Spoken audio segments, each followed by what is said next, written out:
आपने हाल फिलहाल में देखा होगा कि बाजार की गिरावट में वैसे तो सारे महंगे वैल्यूएशन वाले शेयरों में बिकवाली आ रही है, लेकिन रिन्यूएबल शेयरों में एकाएक तेज बिकवाली आते हुए दिखाई पड़ रही है। तो क्या ये जो बिकवाली आई है, इसके बाद रिन्यूएबल स्पेस की तेजी खत्म हो चुकी है या फिर अब यहां से और तेजी नहीं आएगी? क्या कह रहे हैं जानकार कि वारी रिन्यूएबल, वारी energies, SW solar, JSW infra, JSW energy या फिर अदानी समूह या केपी समूह, इन सब के अंदर अब आगे करना क्या चाहिए?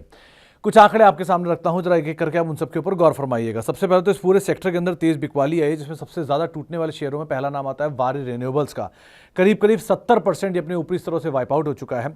एसडब्ल्यू सोलर 57% के आसपास की बिकवाली दिखा चुका है। अदानी ग्रीन करीब 52% के आसपास टूट चुका है। केपी ग्रीन करीब करीब 50% की बिकवाली यहां पर भी आ चुकी है। आइनॉक्स विंड 43% ये टूट चुका है। वारी एनर्जी भी रफली 38% के आसपास टूटा, जबकि हाल ही में इसका आईपीओ भी आया था।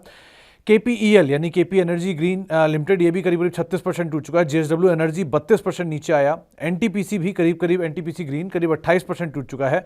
आइनॉक्स ग्रीन 28% टूटा और टाटा पावर और वेबसॉल एनर्जी ऐसे शेयर भी 21 से लेकर 27% के आसपास टूटते हुए दिखाई पड़े हैं। तो ये शेयरों में एक भारी बिकवाली ऊपरी स्तरों से देखने को मिली है।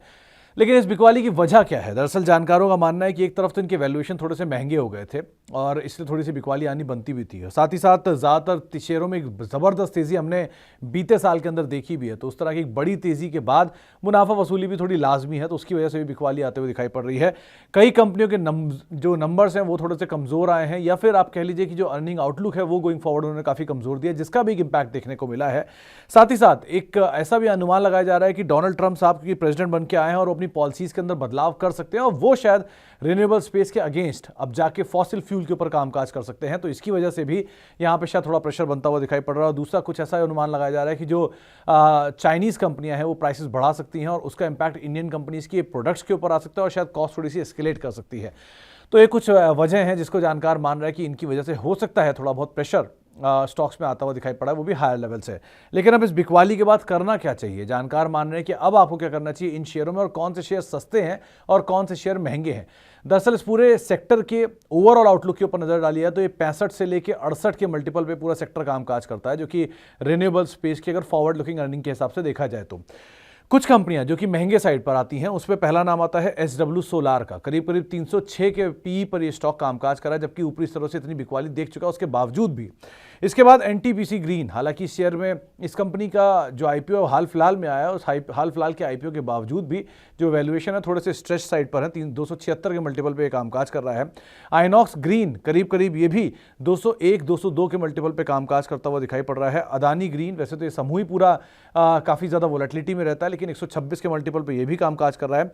वेबसॉल एनर्जी करीब 121 के मल्टीपल पे कामकाज करते हुए और आइनॉक्स विंड करीब करीब 102 के मल्टीपल पे ये भी कामकाज कर रहा है। तो ये थोड़े महंगे साइड पर है, लेकिन कुछ जो एवरेज से नीचे यानी कि सेक्टर के एवरेज से नीचे कामकाज कर रही हैं उनके ऊपर नजर डाली है तो वारी एनर्जी ये धीरे धीरे अब सस्ता हो चुका है हाल फिलहाल की बिकवाली के बाद। वारी रिन्यूएबल ये भी एक बड़ी बिकवाली दिखा चुका है, तो करीब करीब 54 से 55 के मल्टीपल पर भी कामकाज करता हुआ दिखाई पड़ रहा है। जेएसडब्ल्यू एनर्जी ये कन्वेंशनल मेथड में तो है ही, साथ ही साथ रिन्यूएबल में भी है, तो एक बड़ा पोर्टफोलियो है, करीब 50 के मल्टीपल पर है। केपीईएल करीब करीब 38 के मल्टीपल पर यह कामकाज कर रहा है और केपीआई ग्रीन भी करीब करीब 31 के मल्टीपल पर कामकाज कर रहा है। और साथ ही साथ टाटा पावर ये इस पूरे सेक्टर का सबसे सस्ता स्टॉक है एनटीपीसी के अलावा, यानी प्राइवेट स्पेस में। तो ये कुछ कंपनियां जहां पर एक अच्छी वैल्यू है और जानकार मान रहे हैं क्योंकि ये सेक्टर से एवरेज से नीचे कामकाज करे, तो यहां पर आप एक बार को नजर बनाकर रख सकते हैं।